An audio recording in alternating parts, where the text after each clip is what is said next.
Alright, welcome back to the Michigan Airsoft Tour, where I'm traveling across the state and checking out every different airsoft field that Michigan has to offer, and I'm going to be ranking them each across 10 categories to give a final score out of 100. Today we're talking about Darkfire Airsoft. I'm going to give you my total honest opinion of my experience at Darkfire Airsoft. There were definitely some fun moments, some solid pieces, and some things that I really liked. But there were also a few things that really held the experience back, especially when it came to the rules and how the event played out. So with that being said, let's get right into category number 1. Field layout and design. They're getting a 6 out of 10 here. Overall, the layout wasn't horrible. There were some areas that were fun to play in, and on their own, some of the separate sections seemed to be laid out decently well. The issue for me was how everything felt when it was all connected together. As a full field, it felt a little confusing. I found myself getting turned around multiple times throughout the day, which could partially be on me, but I usually have a pretty good sense of direction. At Darkfire, I had a few moments where I ended up looping around, doubling back, and trying to figure out where the spawn was even at, or which direction I was supposed to be moving in to find where I needed to be for what was going on in the day. To be fair, it is a pretty large field, and I was only there once, but with how wooded some of the areas are and how similar some of the trails can look, I think the field would really benefit a lot from more signage.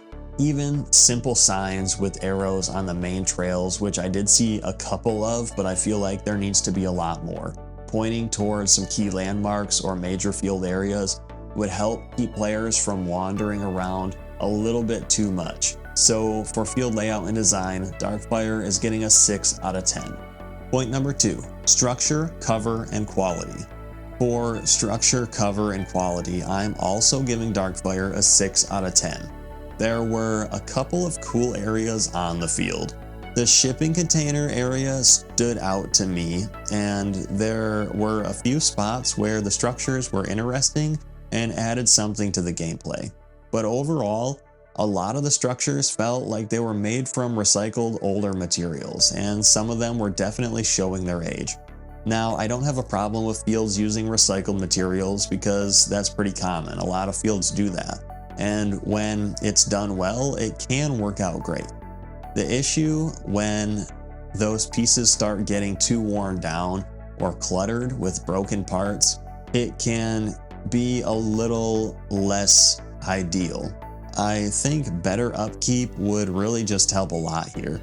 Cleaning out the broken debris in some of these areas, repairing some of the older structures, and adding some new builds with fresh materials would really improve the overall appeal and the quality of the structures on the field. But for now, structures, cover, and quality is getting a 6 out of 10. Point number 3, gameplay experience. We're getting a 6 out of 10 in this category as well. There were definitely some moments during the day where I was having fun, especially when I was actively chasing down objectives and getting into the flow of the game. But the gameplay experience was also dragged down by some confusing rules and some players that seemingly abuse certain rules during the event. I'll get into the specifics more when we talk about the rules category, but these issues definitely affected how much I enjoyed the day overall. It felt like the good moments slightly outweighed the bad ones, but not by a huge amount. There were just too many points where the experience became frustrating and felt less fun than it should have been or could have been. The foundation for good gameplay is there. The field has size, objectives can be interesting, and there were fun pushes, but when the rules start getting in the way of the actual game, it turns Airsoft from a fun battle into a confusing thing that can become a little convoluted when you're trying to enjoy the gameplay itself. So as far as gameplay experience goes, it's getting a 6 out of 10. Point number 4, staff and ref quality. I'm giving them a 7 out of 10. Overall, The staff side of things was pretty decent. When I checked in for the event, the process was smooth. Staff helped direct cars for parking, check-in was easy, and the staging and shop areas seemed pretty organized. There was also a briefing where the rules were explained, and even though I had issues with some of the rules themselves, I did feel like the staff explained them relatively well. I also noticed a decent number of refs on the field throughout the day, which is always good to see. Where this category loses some points is how the situations were handled in some instances. There were moments where it felt like certain issues could have been taken a little more seriously, and I got the impression that some players may have been getting a little more benefit of the doubt because they knew the staff or were more connected to the field somehow. I don't know the full situation, so I'm not going to pretend that I do, but I was getting that feeling from my experience. There was also a larger confrontation while I was there on the field that nearly turned into a full-on fight. The staff did respond and they did resolve it, but it felt like it kind of took a long time for them to figure out what was happening and communicate it clearly to everyone. Eventually, players were called off the field, and I'm not sure if that was actually the best call. But that's what happens. It seemed to take kind of a long time to resolve the issue, and I think that it definitely put a dent in the gameplay overall. And while they certainly can't control players wanting to fight each other, the way that they handle it is in their control, and I think that could use a little bit of work. So overall, decent staff presence, but there is some room to improve on conflict management. So staff and ref quality is getting a 7 out of 10. 0.5 value for the money. They're getting a 5 out of 10 on this one. This was a larger 2-day event that I attended, and for the price, I walked away feeling like I could have gone to other events and had more fun for that amount of money or less. Don't get me wrong, there were some enjoyable moments, but the overall value was brought down by some of the issues during the day. There was the confrontation on the field, there was game flow getting disrupted, and the event ended up getting called early on the first day. From what I remember, the objectives were completed, and a lot of players seemed to kind of start losing interest and running out of things to do. They were making their way off the field because there didn't seem to be much left to do or many more objectives to keep chasing. For a larger event, that's kind of a tough hit to the value. When you pay for a bigger experience, you expect the day to feel full, organized, and well worth the investment, especially when a lot of players could be taking a long drive in addition to the fee to get there. Instead, it kind of felt like the event ran out of fuel a little bit early and coasted into the ditch with the hazards on. I did have fun at times, but for the cost, I expected a little bit more. Value for the money is getting a 5 out of 10 from me. Point number 6 is safety and rules. For safety and rules, I'm giving Darkfire a 5 out of 10. This category is basically split in half for me. On the safety side, I think they did a good job. I didn't see any major safety issues. Barrel bags in the staging area seemed fine, eye protection on the field was good, and I didn't have any big safety concerns from what I saw. But the rules is where the score is taking a big hit.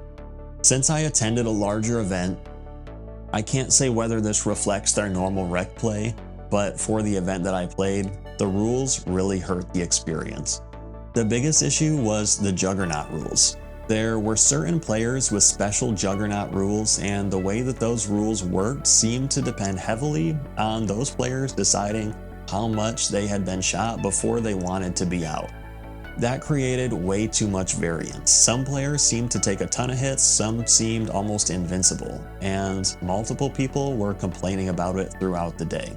When players brought it up, the response seemed to be more or less, that's just how the game mode works. And for me, that's not good enough.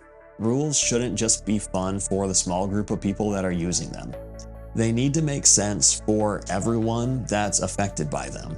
The Juggernaut rules may have been fun for the Juggernauts, but from the other side, they felt frustrating, confusing, and honestly, pretty game-breaking. There were also some self-revive rules that came along with it that really made the mechanics feel convoluted, and certain objectives, because of these wacky rules, felt really pointless to even chase after, and that was a little bit hard. So safety was solid, but the rules were a major miss for me. So safety and rules is getting a 5 out of 10.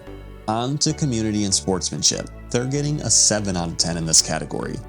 With the exception of the Juggernaut situation and some players abusing those rules, I didn't really have many sportsmanship issues. I didn't run into major hit calling problems, overly aggressive players, or people just being bad sports in a normal game. Most of the players I interacted with were friendly. I had some good conversations, worked with some cool teammates, and talked to people off the field that seemed welcoming and easy to play with. So while the rule issues definitely affected the overall day, I don't want to dump all of that on the community as a whole. A lot of the players seemed like they were there to have fun and play fair. With that said, when a special rule set allows a few players to feel like boss enemies from some kind of cursed DLC, it does affect the sportsmanship experience to some degree. But outside of that specific situation, the community was pretty solid. So community and sportsmanship is getting a 7 out of 10. Point number 8, amenities and facilities. They're getting a 7 out of 10 here. Overall, the facilities were pretty good. They had bathrooms, an enclosed check-in area, and a shop that had a decent selection of items available when I was there.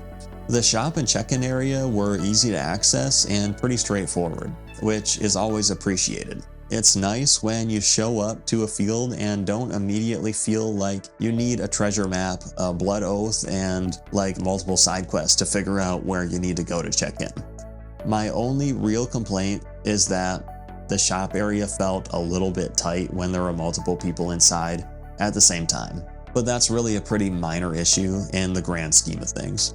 For the most part, the amenities and facilities did what they needed to do, and that helped the event feel more organized off the field. So for amenities and facilities, Darkfire gets a 7 out of 10. On to media friendliness. They're getting a 10 out of 10 on this category.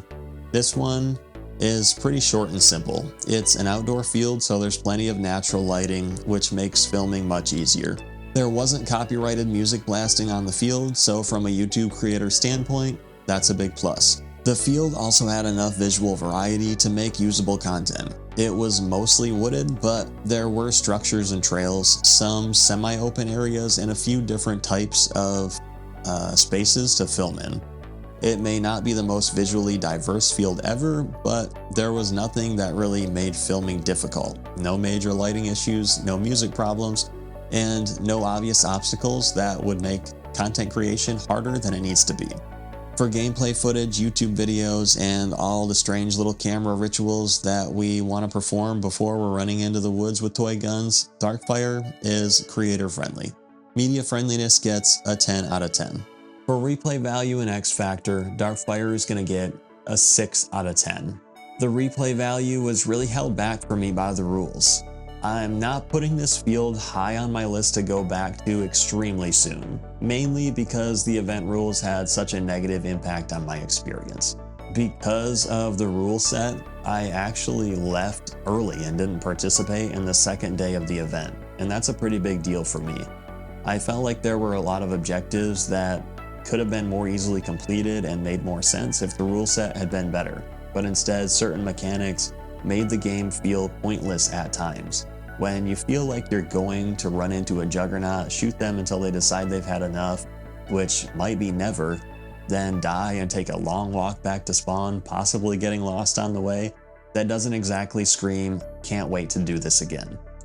I don't want to write the field off completely because there are a lot of good pieces here.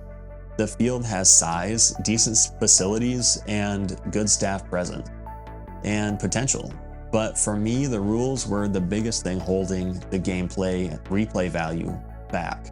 If the rules were improved, I think they would also improve gameplay experience and value for the money, naturally. Based on this visit, replay value and X Factor gets a 6 out of 10. So when we add everything up, Darkfire Airsoft is going to finish with a total score of 65 out of 100. This is a field that had some solid positives. The staff and check-in process were pretty good. There were refs on the field, the amenities were decent, the community was mostly friendly, and from a media standpoint, it's very easy to film. But from my experience at this event, the rules were the big problem. The safety side seemed solid, but some of the event mechanics, especially the Juggernaut rules, really hurt the gameplay. They made certain objectives feel frustrating, made parts of the game feel pointless, and ultimately affected the value and replayability of the field and the event that I attended. There is potential here, I think, with clearer, more balanced rules and better concentration on the special mechanics that in the way that they affect all players, not just the players using them. Darkfire could offer a much stronger experience, but based on the day that I attended, it lands a 65 out of 100. As always, this review is based on my personal experience from one event. If you play at Darkfire, especially during the normal rec play days or other events, let me know what your experience was like. Do you agree with this score, or did I catch them on a weird day? Drop your thoughts in the comments so I know what to expect and look for next time.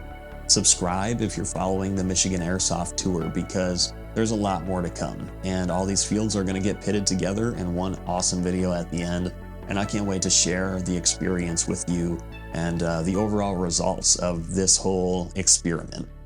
As always, thank you so much for watching, and I can't wait to see you next time.